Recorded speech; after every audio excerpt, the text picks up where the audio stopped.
बाक्सा जिल्ला बर' माहारियारि फरायसा आफादा ब्रैथि गायसनथाइ सान फालिदों।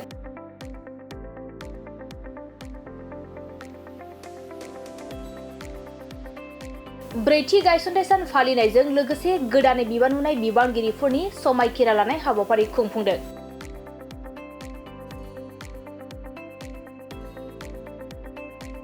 नंगौ, बाक्सा जिल्लानि सिङाव थानाय टपगां रिजर्टआव बर' माहारियारि फरायसा आफादनि बानजायनायाव दिनै बाक्सा जिल्ला बर' माहारियारि फरायसा आफादा ब्रैथि गायसनथाइ सान फालिनाय आरो गोदानै बिबान मोननाय बिबानगिरिफोरनि समायखिरा लानाय हाबाफारि खुंफुंदों।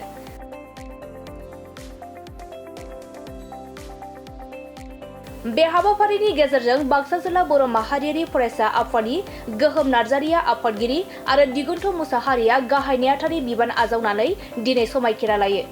दिनैनि बे ब्रैथि गायसनथाइ सान हाबाफारियाव मिरु बर' माहारियारि फरायसा आफादनि ब्रिटेन इस्लारि, गाहाय नेहाथारि सानसुमा बसुमतारी आरो बनसुनि बोसोनगिरि मनजय दैमारि आरो बनसुनि गुबुन गुबुन बिबानाव थानाय सोद्रोमाफोरा बाहागो लादों।